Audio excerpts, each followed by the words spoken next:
Welcome back to the ELF live show, my friends all over the world. I know we got some people tuning in from Europe. I know some from Asia, definitely in America, because I'm here. Today we have a special guest with us who's going to be joining us, Alex. He joined us a couple weeks ago. Welcome back to the show, Alex. Thank you, Silas. Glad to be back.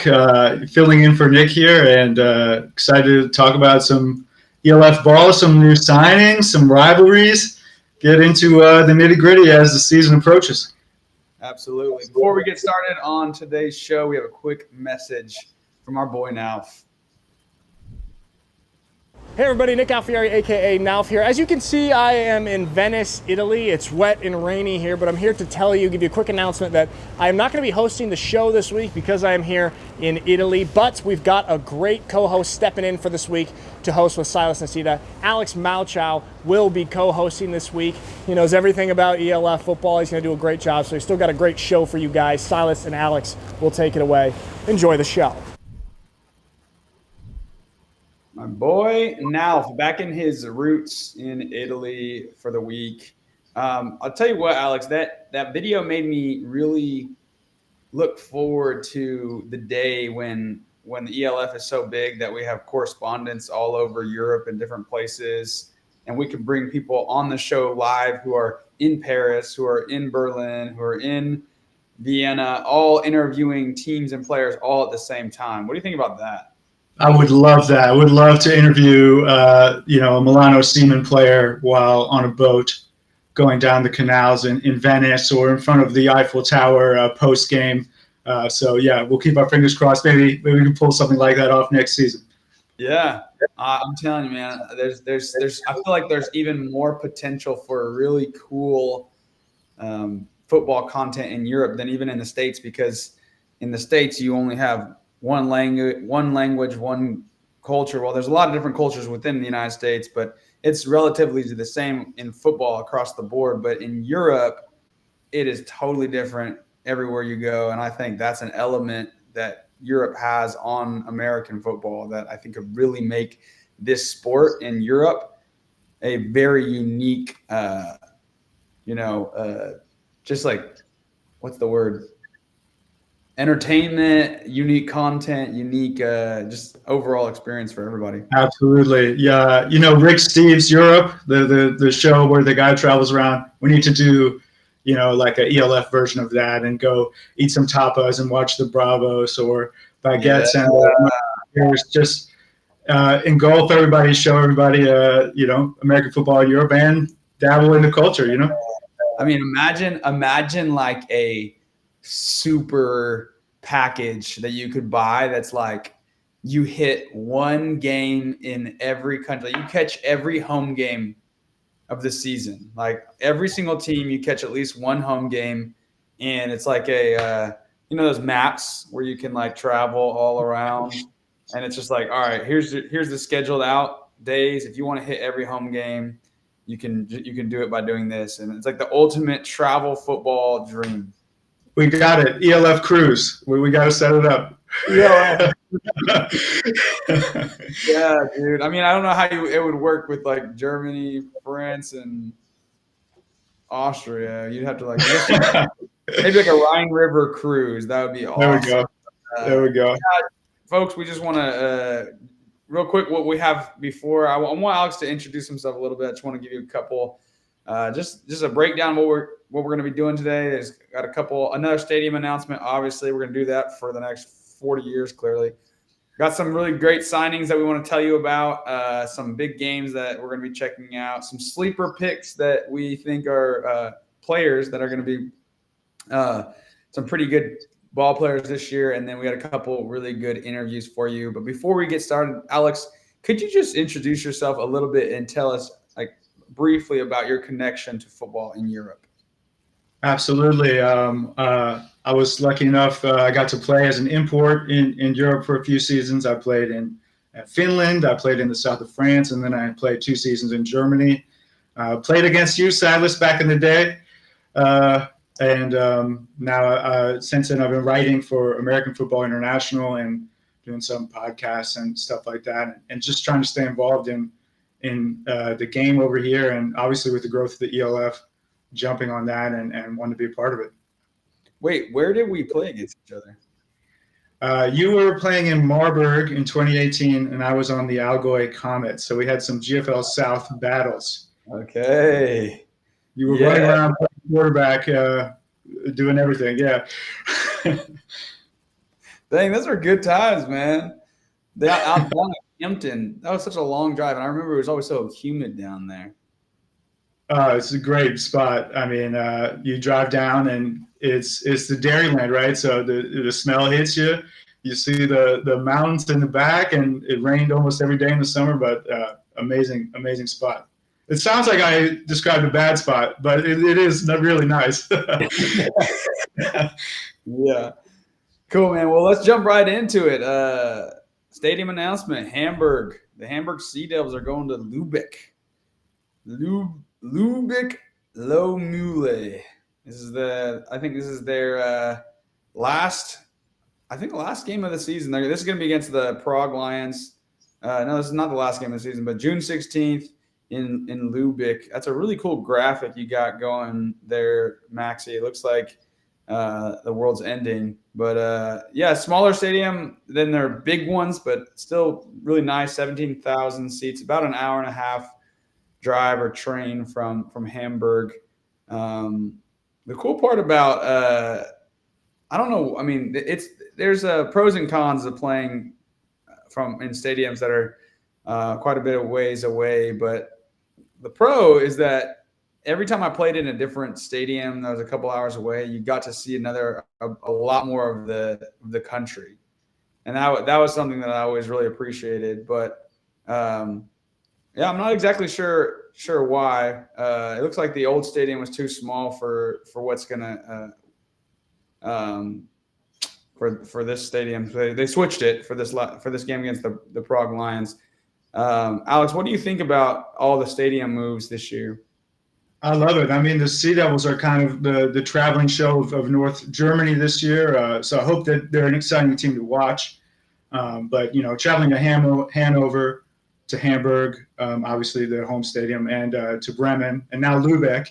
I think it'll bring in some fans that maybe were a little hesitant to jump on the ELF train to join kind of the Sea Devils nation, as they say, and bring in some overall fans from the region. So I think overall it's a really good thing. They'll get to play in front of some bigger crowds, and will help the Sea Devils out.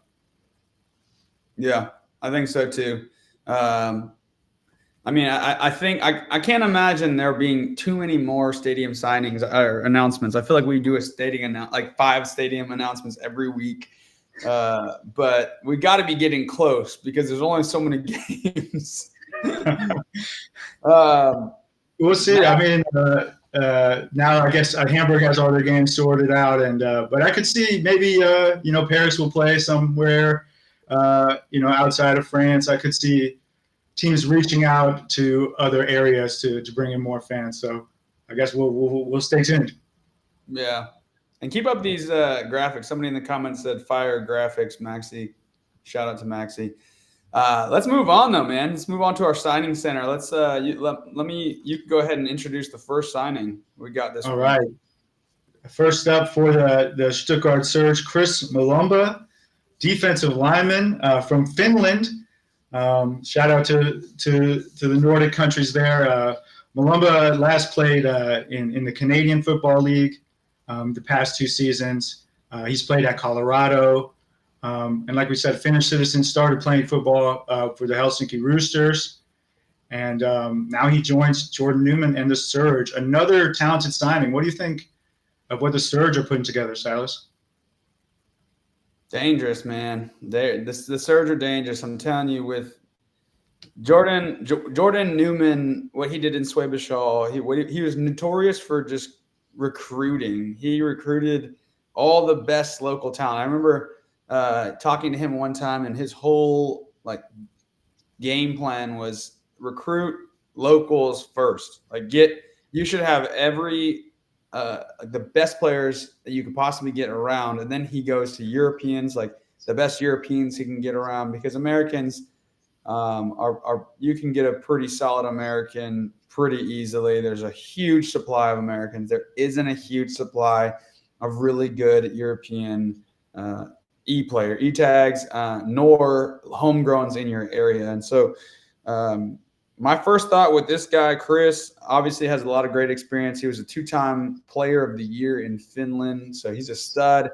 He is 31 years old, almost 30. He's either 30 or 31 years old, which, that's getting up there. So we'll see how his body feels when he shows up. But I think I trust Jordan's judgment on that guy. That's a big signing for them. I think, what is that? That's got to be like 2 or 3 international pathway program guys that the Surge have already signed, right? Yeah, they have a ton of talent. Chris Azalea was the other one that you're thinking of. So he'll be like a edge defender, I think.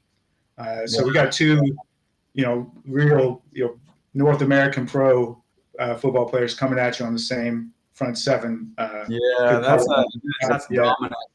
That's a big time D line. Big win for Surge. Staying with the defense, Paris Musketeers got a huge signing with Chandler Jones.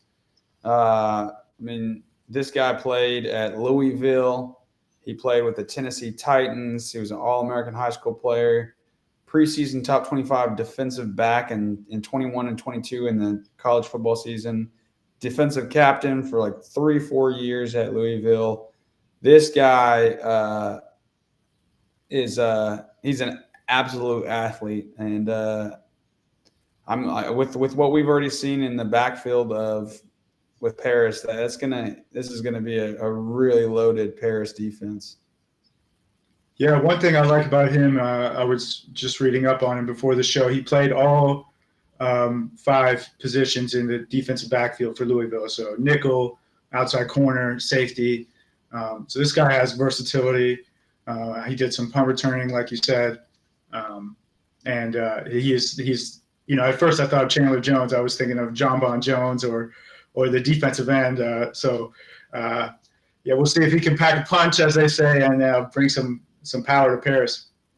Yeah, that's going to be a big. And speaking of defensive backs in Paris, like he's loaded up with another re-sign. Kenny Floret re-signs with the Paris Musketeers, one of the better homegrown players in the league, I would say, on the defensive side.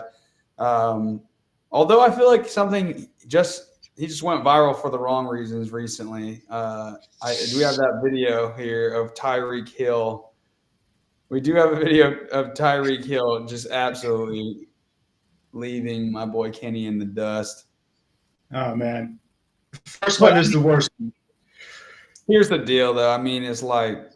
It's Tyreek Hill. He does that to NFL DBs. So it's not like that's not that.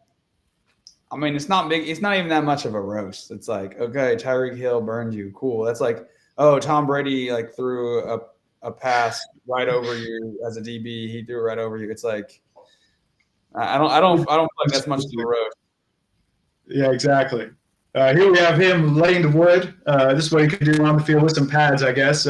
This is the first play I thought of when I saw him on the rundown here, absolutely destroying Harlan Kuofi.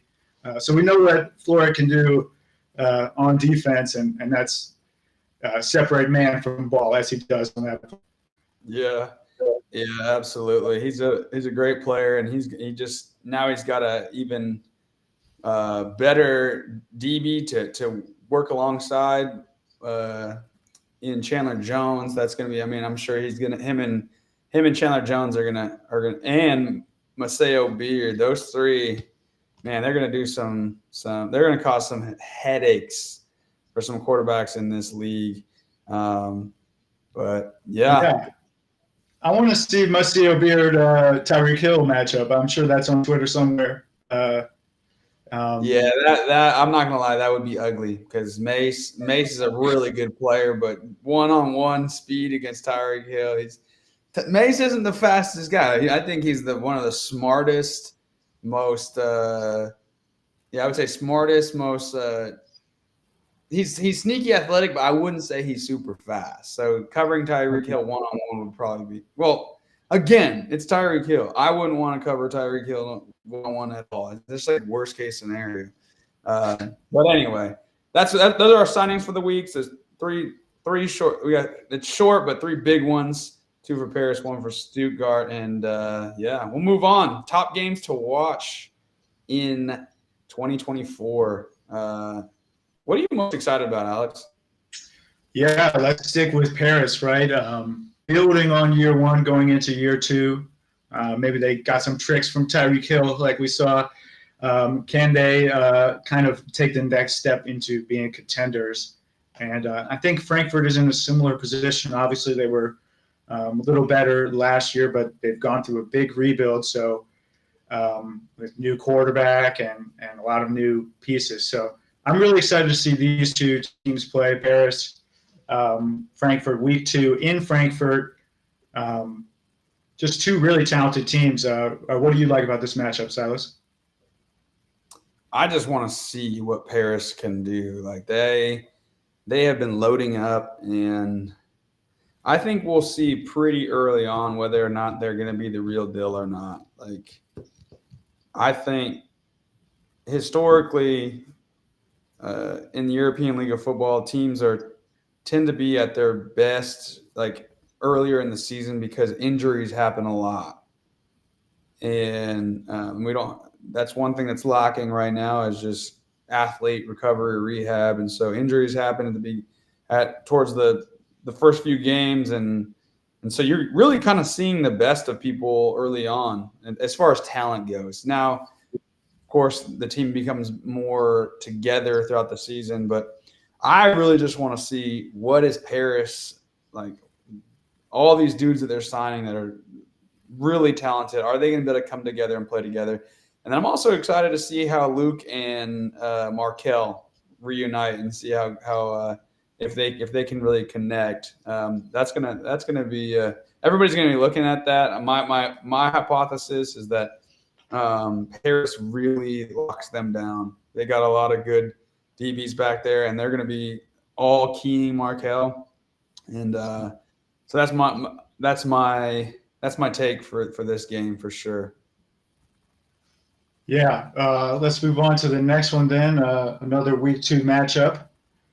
We got the Rhine Fire at the Frankfurt Galaxy. To me, this reminds me of the season opener a couple years ago where the Galaxy hit a 50-yarder to win it, which was one of my favorite ELF games. There were some highlight catches in that. Another chance to see if the Galaxy are contenders or pretenders. Yeah. I mean, we talked to Coach Kosling earlier this year, and he talked about how they just wanted to make an adjustment, and then they released Jacob Sullivan, which was a pretty big surprise to a lot of people. And basically, they're going a different direction. They're going to try something new, which I don't blame them. When you're 0-6, 0-7 against the Rhine Fire, and you are playoff good, but not championship good, you kind of got to switch things around. Somebody in the chat, I want to go back real quick. Marcus said, "Let's hope someone has an offense that will be able to dominate as well." Because we've been talking a lot about these defensive signings. Alex, which offenses do you think are going to be most dominant in 2024? Which offense? Yeah, I mean, the easy answer is Rhine Fire, right? Glenn Tonga is back. They still have a dominant offensive line. But I am really excited to see this Galaxy offense. I have high expectations for it. I think, they could, if Luke Zaraka has the right pieces around him, like Malchow, they can really be dynamic. And like we just touched on, the Paris Musketeers, right? They feel kind of like when you're playing high school football and you play a team from the city, and they have a ton of athletes, but they haven't quite figured it out yet, but that they'll be really good if they do. And to me, that could be the Paris offense, with Zach Edwards coming back another year, the French talent, and then also with the new wide receiver, Austin Mitchell, who his game is kind of like ELF's Tyreek Hill, right? Small guy who can stretch the field. So I would say those three are the ones I have my eyes on. Yeah. Chat, what do you guys think? Comment in the chat. Which team do you think is going to have the best offense in 2024? And don't just give me Ryan Fire. I don't want just Please. Ryan Fire. Let's get creative. Yeah, let's get creative. Tell me more. A couple other big games. Week 5, Nuremberg's big stadium, Munich Ravens versus Stuttgart Surge. I'm really looking forward to this one. I'd love to be at that game. Those are two teams that are really starting to build in the south of Germany. I think that that's going to become a really, really big rivalry in the future. They split games last year. Both teams have a lot of talented German players, and they actually both have coaches that are lifers, that are American coaches that are living in Germany who have been there for a long time. They understand the game really well, and they're going to be really I think they're going to be really well matched. Yeah, I kind of love this South German rivalry that's building between these two teams.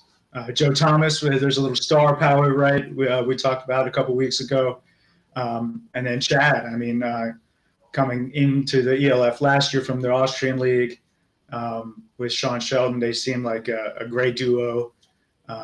And I think, if they keep trending in the right direction, building on year one, maybe they can challenge the Surge. And this could be another really good game between the two. Yeah, absolutely. Jamal Athletes Forum said, Silas, you going to any games? Definitely. I'll be at some games this year. I'm not exactly sure which ones. For sure the championship game, probably others as well. I'm not exactly sure yet. Week 7 in Innsbruck, we got the classic Austrian rivalry between the Vikings and the Raiders. I think the Vikings get this one. I don't think this is going to be that. I'm not going to lie. The Raiders, maybe I'll hate on the Raiders today. The Raiders, I feel like have really kind of disappointed me since I heard about the ELF. I feel like back when the German Football League was a thing, the Raiders was the team in the South, like that big sleeping giant nobody really knew too much about. But back when Sean was playing quarterback for them, they were playing those Big 6 games. I remember thinking Swarco Raiders, those guys were really good. I don't see them that way anymore. I think they're going to have to prove themselves. Yeah, I mean, Ohio State, Michigan, Alabama, Auburn, Vienna, Innsbruck, right? This is one of the best rivalries we have in the ELF, probably the best in my opinion. We'll touch on that later, but yeah, I'm kind of sleeping on the Raiders as well. Last year, just kind of falling apart. Obviously, the drama. Something you wouldn't expect from the Raiders, who previously were seen as a really solid organization, and I'm sure they still are. But with the release of Christian Strong last year, it kind of made me question, like, who are these guys, right? So I guess we'll see in week 7. Yeah, absolutely. And then last big one, week 14 in Unterhaching. Again, Raiders Ravens. I think that'll be a better game. I don't know what it is. Both that first game between the Raiders and the Ravens last year, it was like opening season game, just crazy numbers. It was a lot of fun to watch. I think that'll be a fun one. Yeah, we saw the Jarvis McClellan had a kick return touchdown with the kickoff rules that now the NFL has implemented, right? So hopefully another classic between these two teams, kind of not so far from each other. Yeah. Moving on to staying with these rivalries, but hearing from the fans. We asked on social media some of the favorite rivalries in 2024, and this is what you guys said. Tim May on Twitter said Galaxy versus Ryan Fire, the mother of all rivalries. Yeah, I guess if mothers were really boring. Yeah, it's hard to call this a rivalry, right? I mean, at least from last year. I feel like a rivalry needs to really be able to split wins, and we're 7-0 here, so I don't feel like this is that big of a rivalry anymore. This is definitely a Ryan Fire fan, like looking for a fight on Twitter is what I'm. Yeah. yeah, I can see that totally. Somebody said I can't find any info online on how new programs are to apply to the league. Can you share something about how to participate? Are you talking specifically with franchise, or what do you mean by new programs? We'll come back to you. Let's go to the next one about Rufus on Twitter. Panthers at Sea Devils. Oh wait, they don't play each other this year for the first time in ALF history, is what they said. Conference realignment. I mean, you got to get with it, right? I'm looking at the past games. We've seen some classics, but it looks like Hamburg Sea Devils have the edge right now, 5-2. Oh wow! Yeah, going back to 2021. If they play tomorrow, I would go Panthers personally. I'm going Panthers this year for them. Yeah, I'm going Panthers. I do think. I mean, let me check that on the map real quick. I want to see how far Wroclaw is from Hamburg. Wroclaw to Hamburg. That's a 6-hour drive. You still gotta go. You gotta go through Berlin. You gotta go through Berlin to get to Wroclaw. I would almost guess Wroclaw, Berlin instead of Hamburg. Yeah, I would say. Yeah, that's interesting. Interesting that they went with that one. We also got from the Ravens crowd, obviously, saying Ravens a surge. I would agree with this one. I think it's going to be the best rivalry in the years to come. They've split it. They play in week 1 and week 5 this year. I think that, is Stuttgart, you guys can put in the chat. I don't know. I'm not exactly sure. Maybe you know, Alex. Is Stuttgart technically Bavarian? It is in Baden-Württemberg. So not Bavarian, no. Not Bavarian. But South German rivalry is still. I know you spent some time in Bavaria. The summers there are great. We need to do like a football festival with these guys playing each other with the beer garden surrounding it. Oh my gosh, the perfect rivalry for me. They could make. There's so much that you could do to make games so cool in that area. So again, going back to the culture aspect, that's what really gives this league an edge. Mateo on Instagram said, "Bravos Dragons." Obviously, I'm a big time excitement for this game. You know, I don't think either of these teams are that. I'm not super impressed with them, but I think this is going to be an awesome rivalry. And I've never really seen Spanish teams go at it. Like, who knows? Maybe when they're playing against each other, it'll be like just like a whole different level. So I'm pretty excited about that. This has been dubbed the El Clasico. Just public service announcement. This game has been dubbed the El Clasico. I think this is a game where you can throw out the record books. These guys are going to be ready to play. They've been playing against each other, probably the Spanish players, for years, and now they get to do it on a whole new level. So, yeah, I'm excited for this one. I'll be tuning in for sure. El Clasico Nuevo.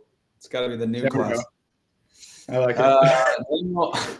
Daniel on Facebook said Panthers Berlin. There we go. Yeah. That makes a little bit more sense to me than Hamburg and Wroclaw.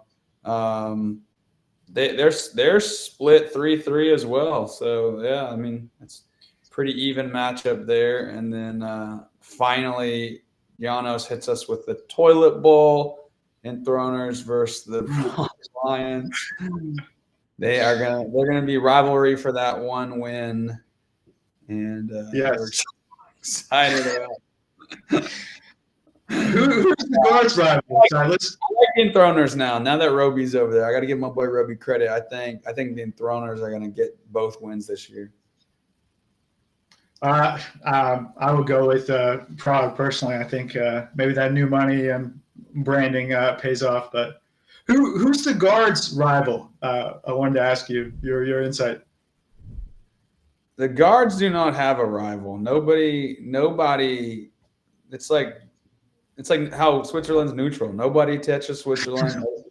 the Swiss have everybody's money, so they don't want to really create rivalries. If it gets a little, if a team gets a little too chippy with the guards, we're just not going to loan them any money, and then see who's laughing now. But that's it for the rivalries. We have a special guest that we're going to join with us. Speaking of Berlin Thunder and Roll Call Panthers, we got Nikolai Schuman with us today. Welcome to the show, Nikolai Schuman. Hello, guys. How are you doing? Good, man. How are you? Where are you at right now? At home in Berlin right now. Okay, so is Berlin your hometown or originally? Yeah, Berlin, Potsdam and Berlin. Well, I was born in and I grew up in Berlin, basically. Awesome. Well, welcome to the show. We're excited to talk to you. We don't actually have a lot of information on Berlin yet, and so we're really excited to hear some of your thoughts on the season. Yeah, first and foremost, how do you feel signing with the Thunder? Well, I've been here from the get-go, kind of. So ever since I left Berlin when it was still GFL times in 2017 and played for the New York Lions for a couple of years. When the ELF started, I got back to Berlin, and I'm happy to still be here. So it's nice. Why is your commitment to Berlin so strong? Well, due to the time I was playing in the GFL, being at college here in Potsdam, like next to Berlin, I had the time to still travel a little bit. So that was, kind of a no-brainer when I had the offer of the Lions. But ever since I'm done with college and I'm working here, I'm a sports therapist. I'm in a highly recommended sports therapy office, physio office, and I have my personal training clients in Berlin and my girlfriend. So yeah, where I live. Yeah, that makes total sense. Yeah, that's one thing for those watching. One thing that you'll notice throughout the leagues, a lot of homegrown players. There's a lot of factors going into homegrown players staying where they are because a lot of it has to do with work. So for people who don't know, most players in Europe have jobs outside of football. Football is secondary, and so if you have a really good job that you love in a certain town, you might be heavily recruited to a different team, but you would choose to stay there because you love your job. And that as we can see, Nicolai probably could go to a lot of different teams. That is definitely a big factor. Nicolai, tell us a little bit about the Berlin Thunder. I feel like the Berlin Thunder have such potential, being the capital city and having lots of players to choose from. Why is it that Berlin isn't at the top of the league right now? Yeah, that's a really good question. I mean, Thunder we've been here from day one, but kind of rebuilt in the second year when the boss level changed and some people took over work here. And I definitely got to say we've been climbing up the ladder since, not in the big steps that we planned for sure, but things are going the right way. One of the biggest issues, you ask why Berlin as a capital is not really getting the potential on the field. That's a good question sometimes. We were lacking a little bit of some parts on our offense last season specifically. That made it a little harder when it got to the point where we had to compete against a really good defense, really good teams, especially because our defense was great the past 2 years. So we can't definitely point the finger to them. So we got to step up as offense this year to make it, a really good winning record and be on the list for the other teams. So you guys and we kind of canceled the word potential last year. So you guys made a big change this offseason, bringing in Jacob Sullivan. Have you got to work with him at all with the new quarterback? Well, I know I've been talking to Jacob ever since we announced the signing, and when I was in Frankfurt visiting my grandpa, I was working out with him a little bit in the gym, and of course we can't work with our imports yet. So the league rules is saying that, so we just met up on the grass field, just throw some balls, at least talk a little bit because connection is important, but I can't wait for May, end of April, May, when camp season starts, to work with all the guys. Nikolai, you've been in the league since the beginning of it. What have you seen in the change of the league? And I guess let's go both directions. I want to hear good and bad. What do you think? Let's start with, what do you think has been a great improvement to the league overall since you started? Becoming more international. It is always a critical point. A lot of people always criticize it on social media, or somewhere like, "Oh, why are you expanding to so many countries? And we got to get the level to the same first." But I don't really share that thought, because people and teams from other countries where football isn't as big as in Germany need these, experiences, and they will grow by it. And as long as they can stay in the league and maintain the work, things will grow together, and that's a big factor that I really like. The factor that it became very international also overseas, like many teams already heard of the ELF, like in the US, for example. More and more teams sign big name players from colleges, former NFL players. It gets more. That's the feeling I have, like you sign more and more big names. Active NFL players join teams, or Hall of Famers take over in Munich. That's a good sign. Absolutely. One of the things that I've been thinking about recently, right now, the city that I live in is the home of Baylor University, and I plan on at some point meeting with the athletic department, the Baylor football team specifically, and try to connect the league to them and see if I can't. I don't even know how it would work, but build some sort of bridge between Division I universities and the ELF to see that there's other options beyond just the NFL and the CFL. So I love that answer. Now just to the second question, what about from your perspective as a player, what would you think could be a huge improvement to really help expand the league in a more sustainable or better way?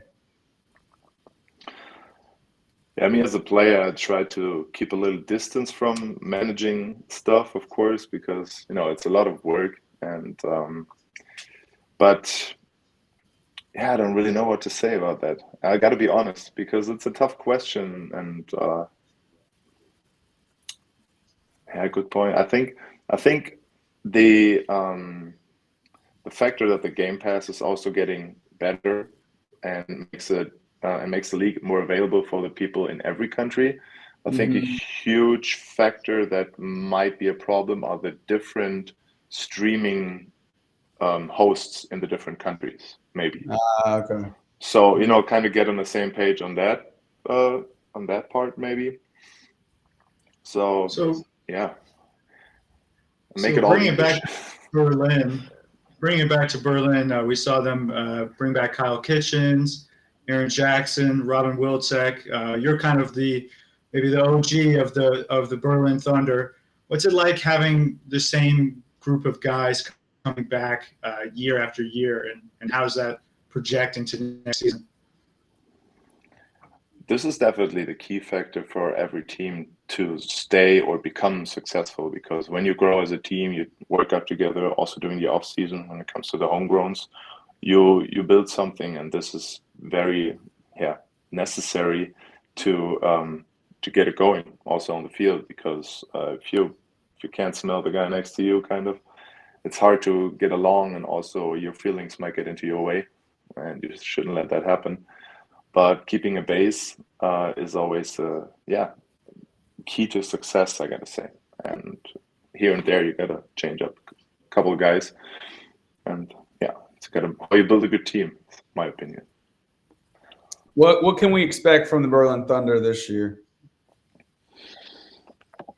Well, definitely got to be more present when it comes to the offense.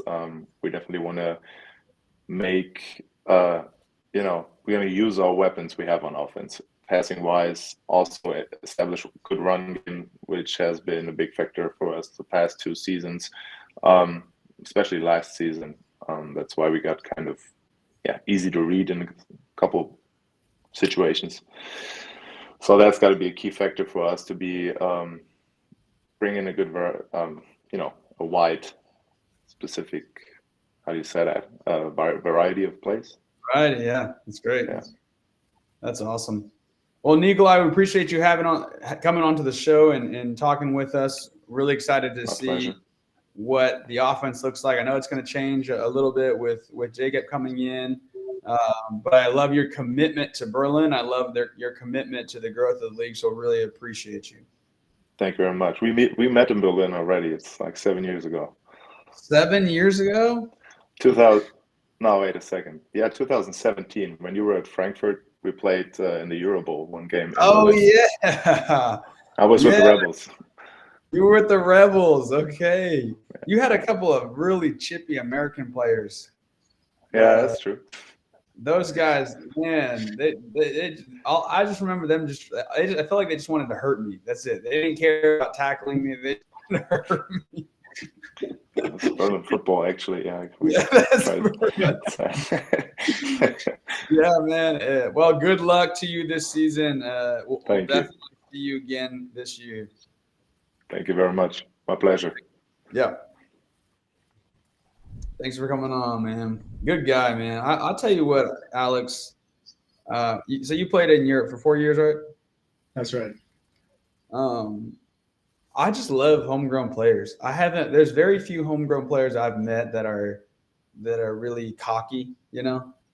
They all have such a great attitude, so humble, and I think a lot of that comes from the fact that they work jobs and they, are just they do this because they love it. That's it. There's no entitlement.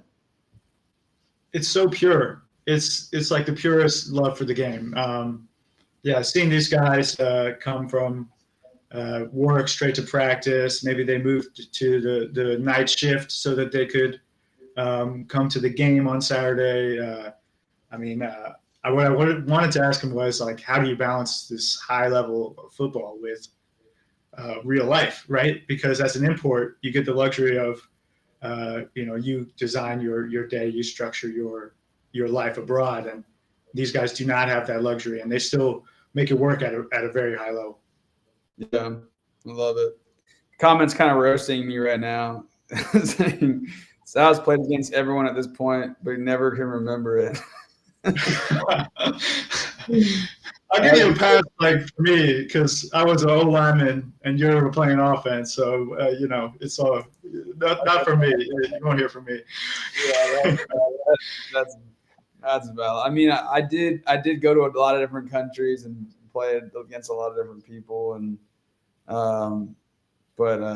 yeah, I mean, that's hence why I love, you guys are proving my point that I have validity when I say that these players are all so great, because I've met so many in so many different places. So Nikolai, another great example. We're gonna go to a commercial break and come back for some sleeper picks.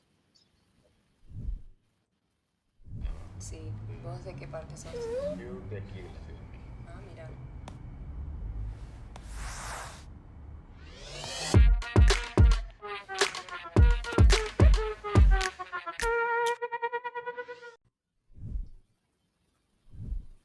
Ah, mira. We're back. Shout out to Euronics for sponsoring this show, making it happen. Appreciate you.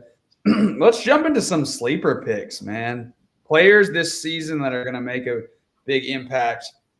Chat, why don't you comment below right now? Who are your sleeper picks? Who are the players this year that you think are going to have a really good season? Not the picks that everybody have already had big seasons that everybody knows about, but sleeper picks that you think are going to really step up and make some. Alex, let's start with yours. Yeah, let's start with linebacker Darren Guale. I hope I didn't butcher that last name. Coming over from the Cologne Centurions to the Frankfurt Galaxy.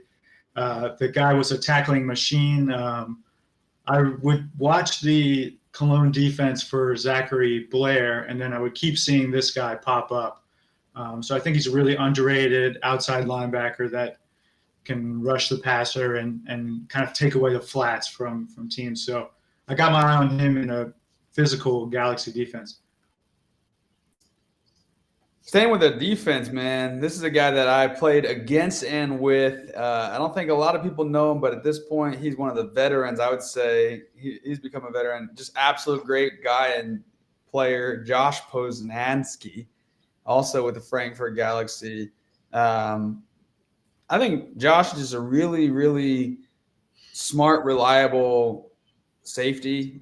He's been in the league and he's very loyal too. He's been with Frankfurt for 6, 7, 8 years now, and I think he just has grown into a leader on the defense. And I think even if his name isn't mentioned, he's the guy that I think really holds that defense together. Big time sleeper pick for me this year. Yeah, I like that pick a lot. I always forget about him, but then whenever I watch the Galaxy, he's making big plays, making clutch tackles or interceptions. So good pick for sure. Who you got next? All right, I got to shout out my good friend Matt Bressington who helped me out with this one and made a little video about Christoph Nitzelander from Austria. Finally made it through that last name there.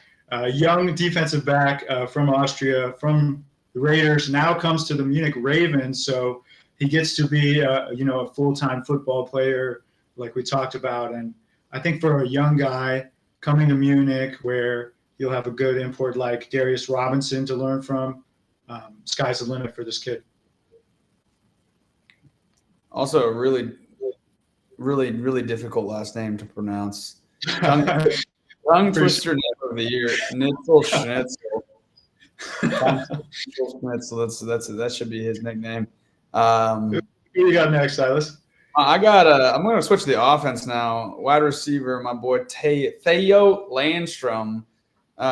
His ball skills are much better than his headshot, so don't let his headshot fool you, even though he does. If I were you, Theo, I would have said, "Hey, can we retake this, man?" I don't know, man. It just seems like the contrast it makes your head look really skinny. I don't know why I'm roasting you, bro. This is supposed to be a positive thing. Sleeper pick. This guy was a young receiver, absolutely balled for Barcelona. I mean, tall, could go up there and catch a deep ball. His back. I don't know the stats, but he probably has the highest amount of back shoulder and just deep fade catches in the league from last year. And we had some good DBs guarding him, and he would just moss people. Young guy, I think he's going to have a really big season this year if they really take advantage of him, and especially having Jarvis as a receiver. A lot of teams are going to key off on Jarvis, and I think because of that, I think Theo is going to he's going to just go off. But he does need to get a new headshot ASAP. Yeah, I'm really excited to see his 2024 headshot and season.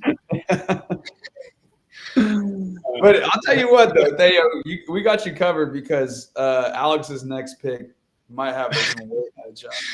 Yeah. We're going to go next to Joseph Janota, another one the Matt recommended for me. This guy, maybe, bad hair day. I'm trying to give him the benefit of the doubt, right? Fresh out the Russian prison. Right. Helmet hair, maybe, right? But anyway, the guy is as tough as he looks. He'll play through injuries. I heard last year he played through some broken bones. He's kind of like a Wes Welker type, small, shifty slot receiver. And I think with a better, more balanced Prague Lions team around him, this guy can eat and definitely make some big plays for Prague this season. Yeah. Staying with the offensive side, I'm gonna finish up the sleeper picks with John Cole. This is his first year in the ELF, but absolutely tore apart the league with the Kirchdorf Wildcats or whatever they are. Looks like wild mouses. But I think him stepping in, a receiver can really only be as good as a quarterback, and he's got a really good quarterback in Chad Jeffries, and quick, shifty, can play around the field. I think he's gonna just have a really big breakout season, and definitely sleeper pick for this year. So, comment below your sleepers in the chat. And as you do that, we're gonna welcome our final guest of the day. Finally, we can get a big man on the show. We get too many skill players, and we get to have a big man, Fabian Crotz. Fabian, welcome to the show, O-line. Thanks for having me, guys. I'm a big fan of O-line, man. As a running back, O-line are my favorite people on the field. In fact, I just heard a quote from Jim Harbaugh, I think it was, who said, O-line is the only position on offense that doesn't need anybody else, and everybody else can't do anything without them. They're the most important position on the field, and so having a really solid O-line is key, man. Welcome to the show. Totally. I agree with him. Thanks. Thank you. I'm going to start with something that I thought was really, really cool. I'm going to skip completely while I go straight to you like yoga and horseback riding. Is that true? True. It's true. I would just love to see how you're 1.97 meters tall, 120 kilograms. Are you in a yoga studio with a bunch of? No, it's something I do on my own. It's like. Okay. Because I was gonna say, can we get some video of that? Jeez, please no. Bro, it's horrible. It says in your bio that you use that in your training regimen. How does yoga and horseback riding help you? Well, it's stability first of all over the horseback thing, but I don't do it as much anymore. The yoga thing is something that really helps. Just being able to move around and being efficient with your movements. Being strong and having control of your trunk, being able to move your body at will as you want to. Right. That's facts right there, man. That's super facts. So you signed with the Cologne Centurions. You played last year with Paris, correct? I was with them for a week, and then I came back and signed with the Centurions again. Okay. So tell me about that move. Well, first off, I wanted to explore like different options outside of Cologne for the first time or second time in my career. And when I got there, it just wasn't for me. I didn't speak the language, and it's hard to, be in Paris without speaking French. And people would tell you. It was an ideal situation for me personally, and that's why I just didn't go through with it. How does it feel being, a lot of people totally overlook Cologne, myself included. Why,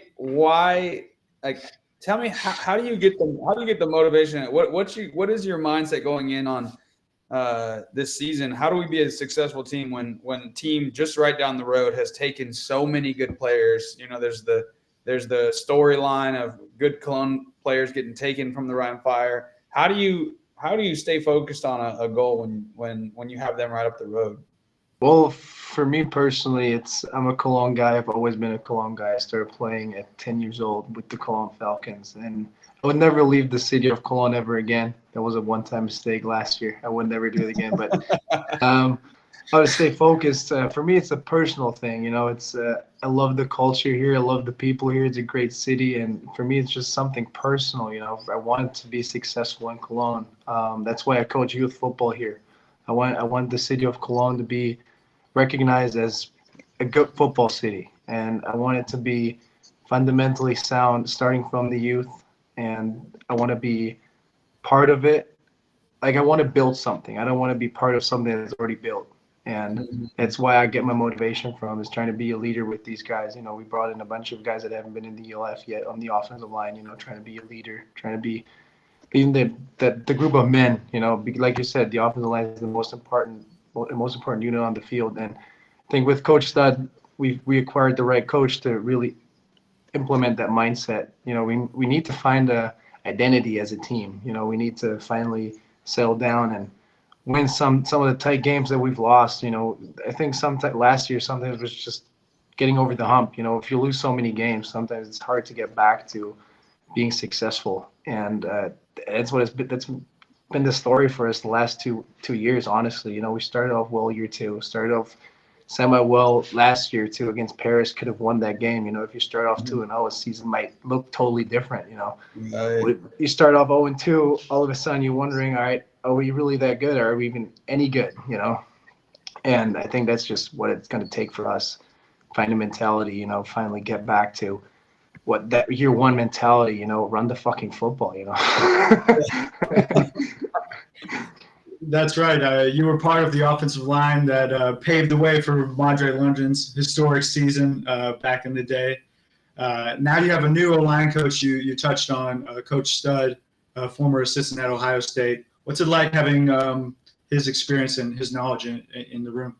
Oh, it's great. It's we've already had like 26 hours of meeting time. So he's a guy that has a lot to say, and you certainly will listen when someone like that has something to say to you. And he's been in touch with us. We've been sending him videotapes. He's been asking us to run certain drills. We've been doing that. So I'm just excited to see what he can do with us, as a group, and excited to see what this unit will do. I like the mentality they have. I like what we're going to do on offense. I mean, on paper at least. You still got to go out there and execute it.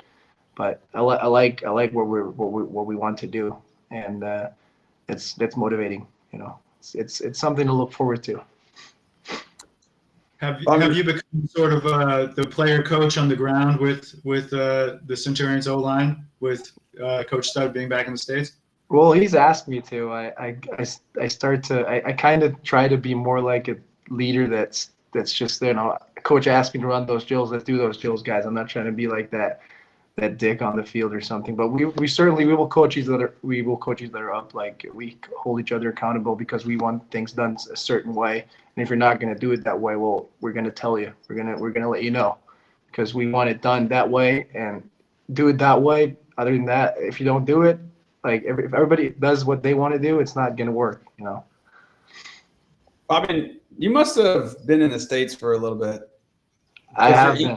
Yeah. Okay. Yeah. Where were you in the States? Because you sound like you learned your accent in like the Midwest or something. Oh, that's totally correct. I was in the Midwest. I was in Chicago when I was a junior, played high school football there for a year, and then got heavily recruited out of high school, and then got back home. Personal issues, like my family sickness with my grandma, so I didn't go to college. Just grinded it out here, and the ELF came. It was like blessing in disguise for me, because it was all I ever dreamed of. Playing for the Cologne Centurions. Ever since I was a kid, it was like when I started playing football. It's a big deal for me. That's awesome, man. I can tell that you got a deep love for Cologne and a loyalty. I think in order for this league to really be all that it can be, we need more people, more players like you on each team. Players who grow up in an area and they say, I want to stay here and build my team up. I don't want to just leave and go to a better place. And I think if we had 90% of the players like you, then I think the league would be pretty balanced, because there's some good players all around the countries. It's just that they leave and go to other teams. Yes, it's I don't want to bash anybody that goes into a better situation, because it's understandable. But at the end of the day, like, I don't want the easy road. If it's easy, it's not worth having. That's what my mentality is in those type of things. I'm not a team hopper type of guy.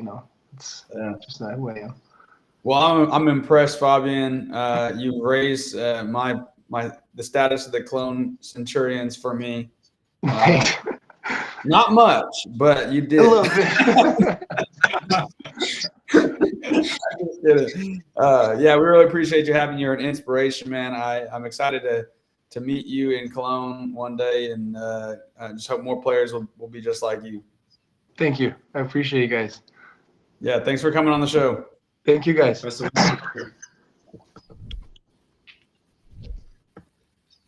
What a great guy, man. Both these guys, Nicolai barely left Berlin. Fabian Crotz couldn't stay away except for a week, right? inspirations. And like you said, he's coaching the Cologne Falcons U19 team, Fabian Crotz, and I'm sure he's telling all those guys, if you can play a year of high school football, do it and build the game from the ground up. I think is the way to go. So hats off and congrats to Fabian Crotz. Seems just like a great guy.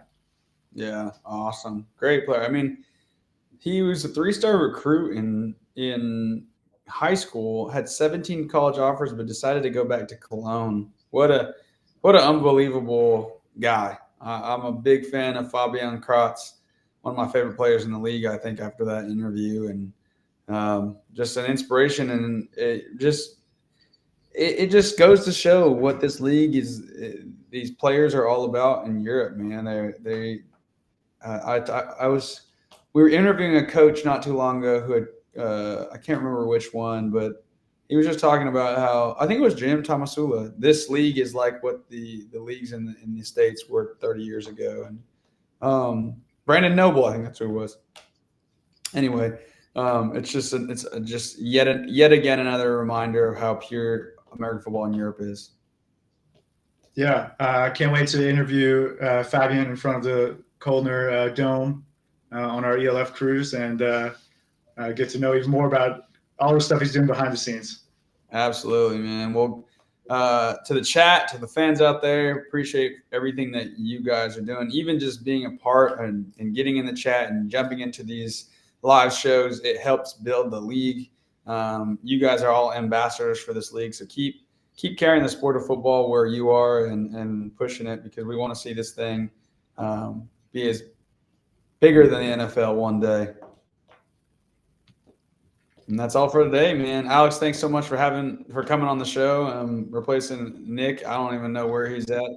Probably eating pizza and riding down some gondola. And having a great time, I'm sure. Thank you for having me, and I hope to be back more often. And just can't wait for the ELF season to start now. Really.